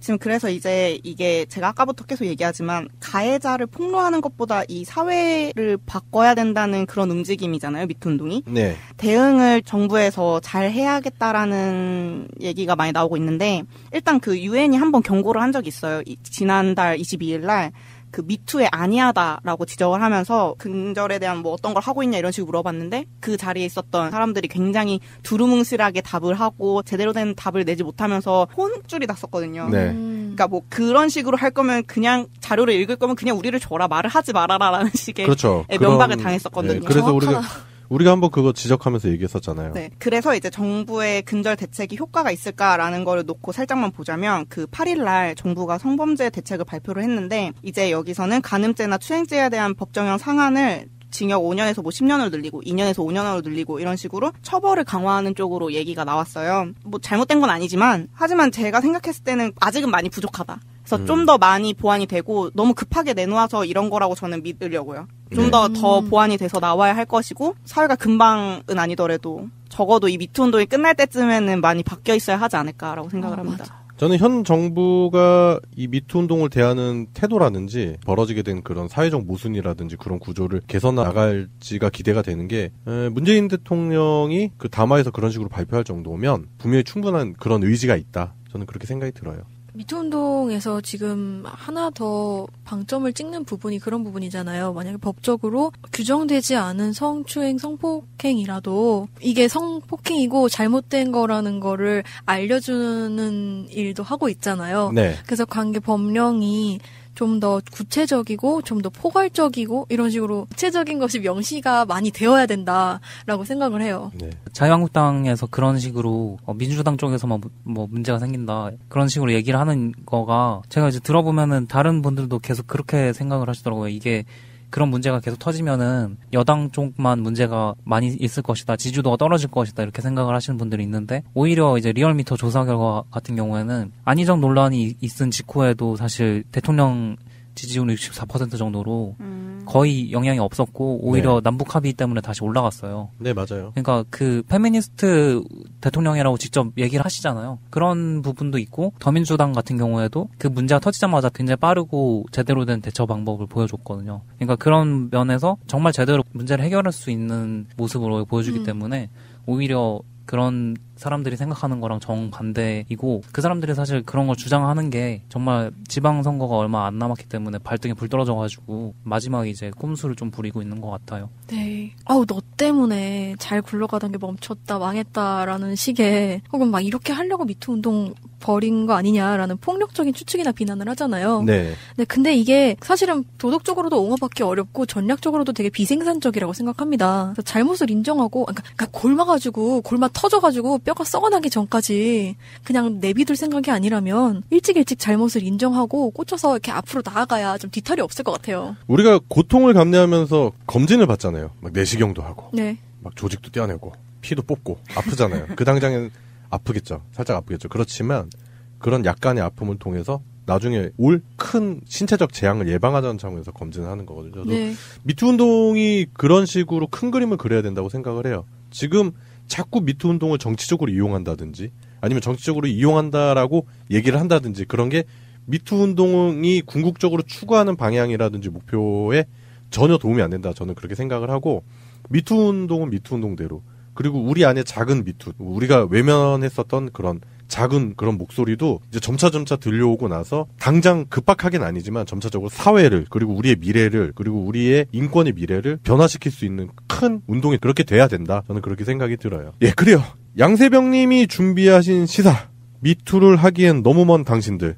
그 당신들이 누군지 우리 방송 통해서 잘 알아셨을 거라고 생각이 들고요. 저희 소요만의 결론을 내면서 소요방송 115화는 여기까지 하겠습니다. 감사합니다. 감사합니다. 여기까지 합시다. 타이틀 음악, 디템포, 편집, 최정민.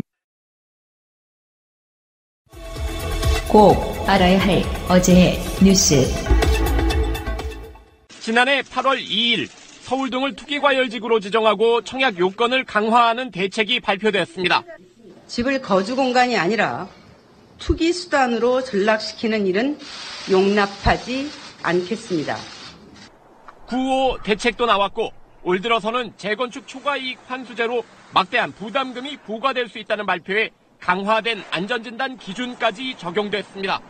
서울 재건축 아파트 가격 상승률이 3주 전부터 크게 꺾이기 시작했고 전국 주택시장도 안정세가 역력합니다.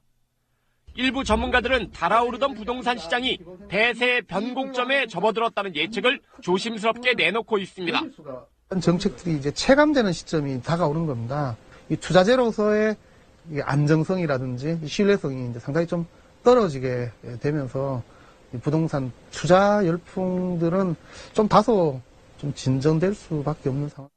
심지어 급격히 오른 뒤 빠르게 하락했던 2008년과 2012년 상황이 재현될 수 있다는 전망도 있습니다.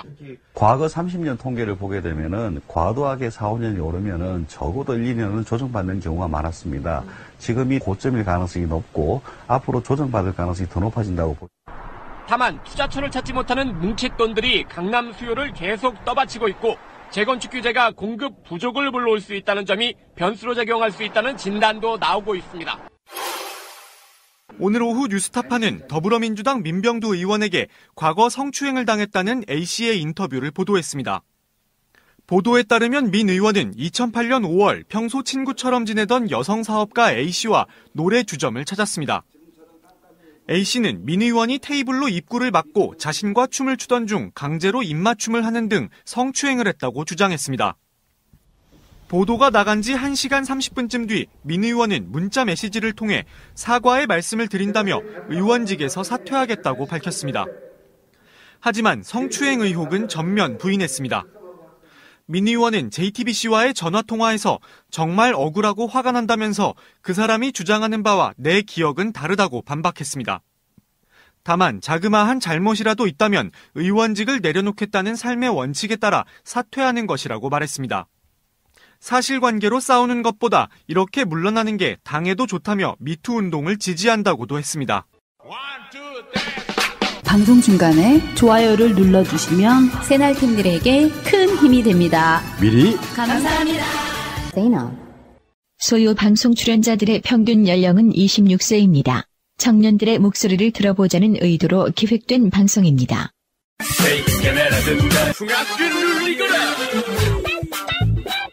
소리 없이 요란한 방송. 새날 소요 방송 시작하겠습니다. 반갑습니다. 안녕하세요. 안녕하세요. 오늘도 세 분 자리하셨습니다. 양세병님, 안녕하세요. 송정호님 나오셨고요. 네, 안녕하세요. 예, 이 작가님 나오셨습니다. 안녕하세요. 예, 저는 소요 방송의 진행을 맡은 최정민입니다. 푸른 나무가 아닙니다. 이 소리도 아닙니다. 약간 그 느낌 나고요. 제가 갑자기 제 소개를 왜 드리냐면, 제가 지난주에 지역 이제 활동가분들이랑 모임을 가졌는데, 네.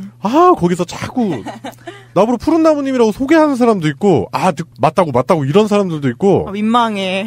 진짜 민망해요. 그래서 저는 아니다 계속 해명하는데, 본격적으로 제 소개를 원래 안 했었잖아요. 네. 이제 본격적으로 좀 해야 되겠다 싶어가지고, 제 이름을 알리는 차원에서. 맞아요, 같이 해요. 이름도 얼마나 좋은지 몰라요. 바른정의 백성민. 쓰기도 편해. 한자도 편하고. 네. 좋다. 네, 바른 백성, 바른 사람이 되어라. 라는 우리 아버지의 가르침. 네. 근데 제가 봤을 때는 이름 막 지은 것 같아요. 약간 흔한 감이 없지 않아 있어요. 너무 흔해. 맞아요. 네, 가수 김정민 씨 나온 뒤로 너무 흔해졌어요. 맞아요. 흔할수록 좋은 이름이라고. 그러네. 네. 그건 이 작가님 생각이시고. 몰라. 아무 말이야. 이 작가님도 막 던지신 것 같은데. 예, 그래요. 새날 소유방송이 벌써 115화고요. 오늘도 세 분과 정민이가 함께 소리 없이 요란하게 떠들어 보겠습니다. 제도로서의 민주주의가 흔들리고 구타는 일은 이제 없습니다. 민주주의가 밥이고 밥이 민주주의가 되어야 합니다. 예, 오늘의 첫 번째 순서입니다. 오늘의 첫 번째 순서는 그 시대의 사건 사고 얘기를 할 건데요. 115화입니다. 소유방송 115화라서 오늘은 2015년도에 있었던 사건 사고를 이야기해 볼 건데요. 제가 가져온 거는 민중총궐기예요. 네. 2015년 11월 14일 개최됐던 집회 시위를 말하는 거고, 네. 대한민국 민중총궐기를 이제 줄여가지고 민중총궐기 이런 식으로 불렀었죠. 예. 네. 좋은 뜻을 가지고 모였는데 정부에서 이를 불법 폭력 집회로 규정한 다음에 결국에는 이제 28명의 부상자와 51명의 체포자를 내면서 종료가 됐던 안타까운 사건이기도 하죠. 그날 뭐 여러분들도 잘 아시겠지만 그 선두에 계셨던 백남긴 농민께서 경찰의 살인 물대포에 의해서 쓰러지셨죠. 그래서 응급차에 실려가는 그런 장면을 고스란히 현장에 계신 분들도 다 봤고, 근데 현장에 계셨던 분들은 잘 아시겠지만 그게 이제 민중총궐기라고 해서 어린 아이부터 연세 많으신 분들까지 모든 연령대, 그러니까 대한민국의 민중들이 모여서 그 이명박근혜 9년 동안 망쳐버린 나라 안에서 못 살겠다, 이제 더 이상 못 살겠다, 우리가 일어나보자 해가지고 거국적인 투쟁을 한 건데, 거기다가 물대포를 쏘는 바람에 아이들이 있는데 어른들 계시는데 그 물대포 쏘고 나서 바람 한번 지나가면 눈을 못 뜰 정도로 엄청났어요. 최루액을 너무 심하게 타가지고 바닥이 허해졌어요.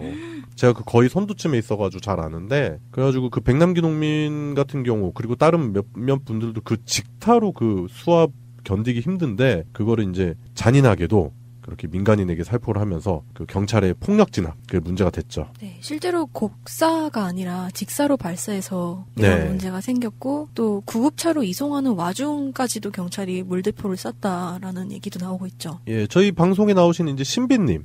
네. 신비님께서 그날 그 백남기 농민 이송부터 해가지고 많이 도와주셨는데, 말씀하셨던 게 그 앰뷸런스 뒤편 있잖아요. 거기 문 열었는데 거기다도 쐈대요. 그거 진짜 아니죠. 진짜 나쁜 놈들입니다. 네. 예. 그래서 관련자 처벌이라든지 이런 부분도 좀 진행이 됐었어야 되는 부분인데, 당시에는 뭐 유야무야 넘어갔었고, 결국 세월호 사건, 그리고 민중 총궐기가 기폭제가 돼서 박근혜 탄핵, 그게 이루어진 게 아닌가, 그런 생각도 해보게 돼요.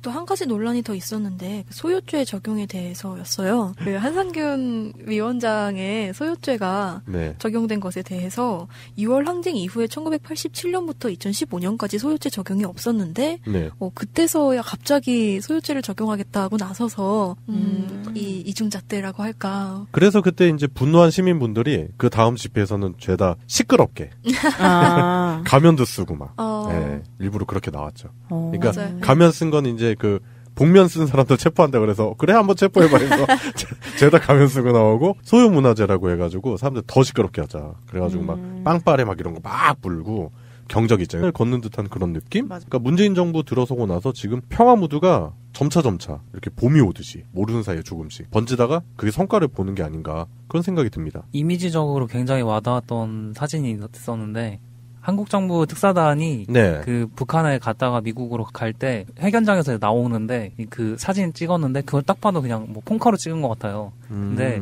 막 동네 아저씨처럼 그 머리 되게 웃기게 깎고서 이렇게 손 흔드는 모습이 찍힌 거예요. 그 남매가 손 흔들면서 잘 가 이렇게. 그러니까 김정은 위원장이랑 김여정 부부장이 그런 식으로 뭔가, 그러니까 회담장의 분위기가 되게 좋았다.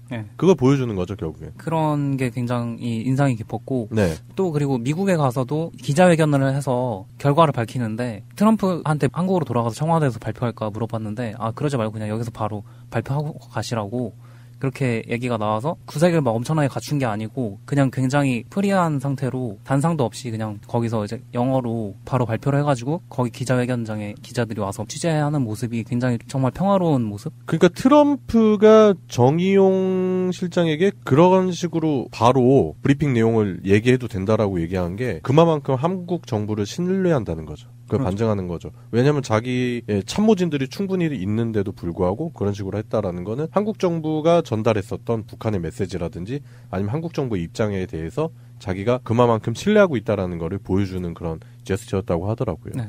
우리 이렇게 대단한 일을 했어라고 보여주는 게 아니고 네. 당연한 거야라는 식으로 이렇게 되는 그런 프리한 모습이었어요. 그 사진으로 그 기자회견장을 봤을 때 네. 진짜 평화가 눈앞에 다가오고 있구나라는 느낌이 들었어요. 네.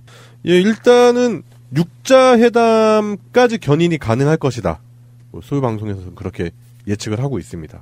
그래서 결국에는 동아시아의 평화를 구축하는데 앞장서는 게 한국 정부가 될 것이다라고 말씀을 드렸고요. 예, 지금 근데 큰일 난 사람들이 있어요. 그 육자 중에 네. 한쪽 끄트머리에서 약간 지금 되게 서운함을 느끼고 있다는 소식이 들려오고 있어요. 히토리모지가 됐어. 어떡해. 예, 일본의 아베 정부가 지금 뭐 재팬 패싱이 됐다. 뭐 일본 언론들까지 그렇게 나서서 보도를 하고 있는 상황이고 지금 한국에서 큰일 난 사람들이 있죠. 네. 불과 얼마 전까지만 하더라도 미국에 가서 읍소를 하면서 제발 전술핵 좀 깔아주세요라고 했었던 홍준표를 위시한 자유당 사람들이 지금 난리가 났습니다. 100일 전만 해도 전쟁 운운하던 사람들이거든요. 네. 근데 갑자기 미사일 쏘지 않을게요라는 말이 북한 입에서 나오니까 지금 네. 다들 완전 패닉 상태인 것 같은데 너무 패닉 상태다 보니까 지금 좀 반응이 잘못된 것 같아요. 지금 일본 정부하고 자유당하고 내놓은 논평이 완전 똑같아가지고 사람들이 이렇게까지 똑같을 수가 있냐. 이거 혹시 같은 단체 아니냐. 쓰는 문자만 다르지. 뭐 별반 차이가 없어. 번역본 같아. 이렇게 구글 번역기 돌려놓은 것 같아. 전 세계에서 지금 반대하는 단체라고 꼽을 수 있는 게 겨우 이 두 단체가 맞아요. 때문에 그래서 이 두 단체가 완전히 한 몸이 아니냐는 의심이 굉장히 올라오고 있어요. 근데 이 사람들의 정권의 그 지지가 되는 근거가 북의 위협에 있었잖아요. 그 북의 위협을 국난이라고 규정하면서 이 사람들이 힘을 얻을 수 있었는데 이것의 실체가 완전히 드러나고 나니까 근거가 흔들려 버리게 되니까 이렇게 나올 수밖에 없는 거겠죠. 네.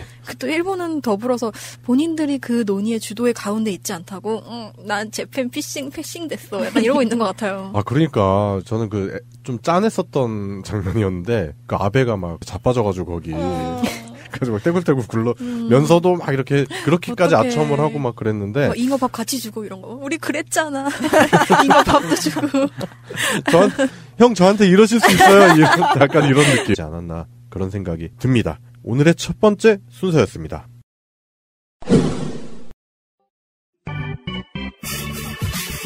오늘의 이슈.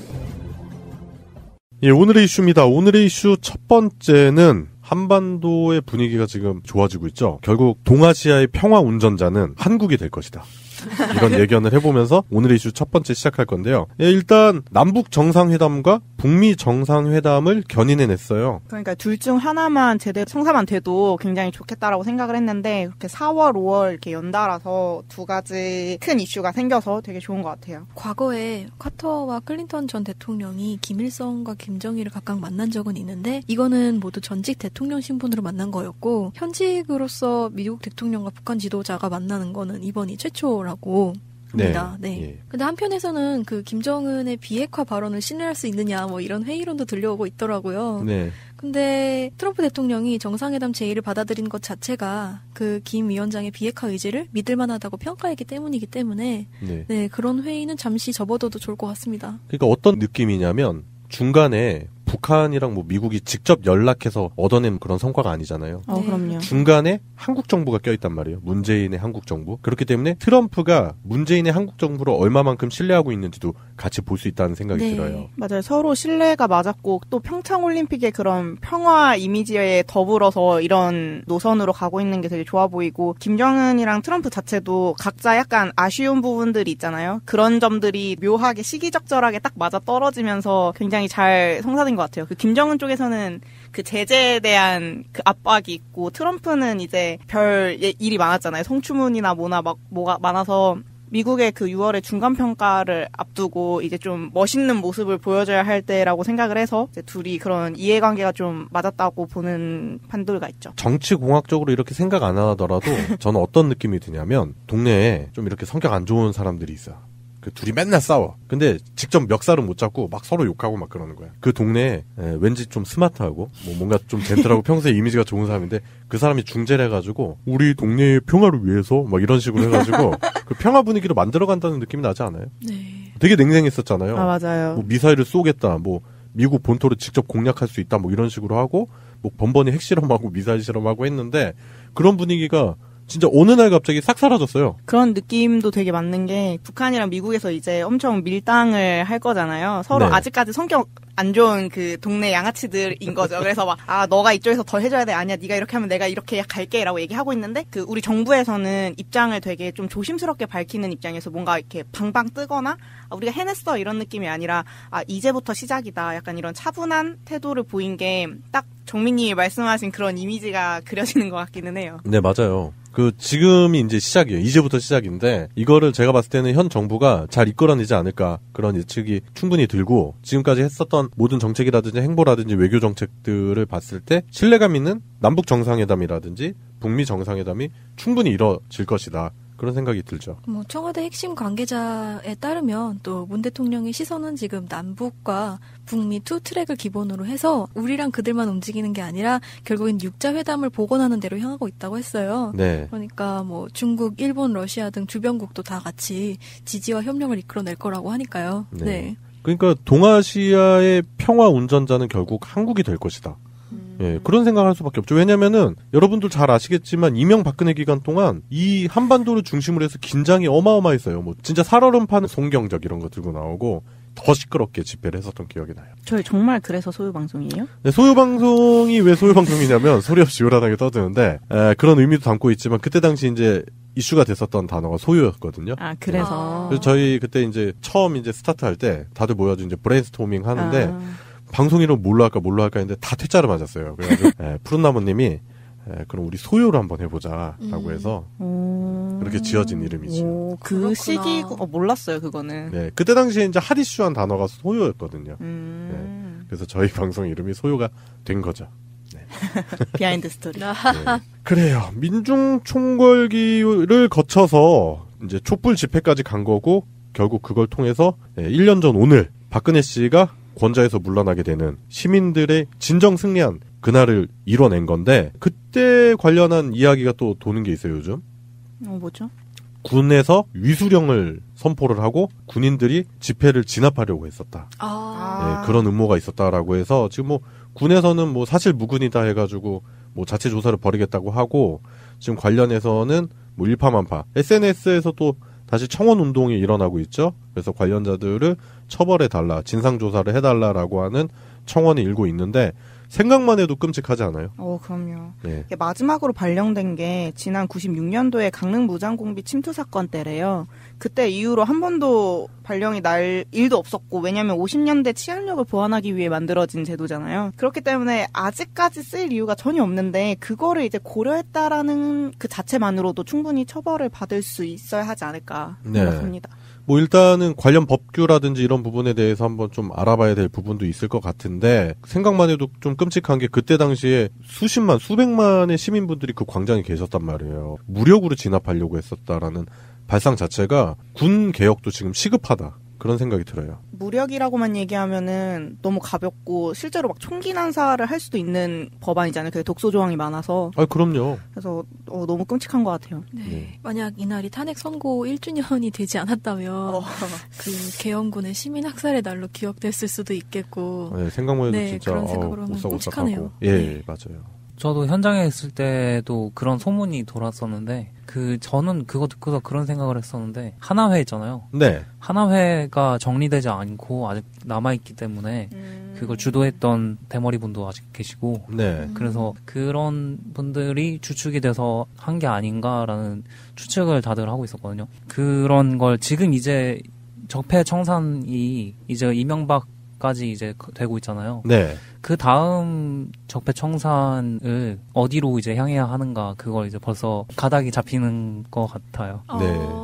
그래요. 지금 군 내부 김영삼 대통령이 그때 한화회를 척결했다고 하지만 그 뒤로도 군 내부 사조직들이 아직까지 존재한다라는 그런 이야기들이 돌고 있고 일부는 또 사실로도 입증이 됐죠. 뭐 지난 정권에서 독사파라든지 그다음에 박지만 씨가 육사였었잖아요. 37기. 그 37기 동기들이 박근혜 정권 동안 진급을 갑자기 많이 했다든지 이런 정황들을 봤을 때 당시에 친위 쿠데타 내지는 아니면 이런 일부 군인들이 이런 식으로 위수령이라든지 이런 음모를 꾸미지 않았을까라는 생각도 들어요. 예, 그래요. 2015년에 있었던 민중총궐기에 대해서 이야기해봤는데 당시 현장에서 쓰러지시고 긴 투병 기간을 거쳐서 돌아가시게 된 백남기 농민의 억울한 죽음이 헛되지 않았다. 그래서 결국에는 2017년 3월 10일 우리가 그토록 갈망했었던 박근혜의 탄핵 그것까지 이끌어내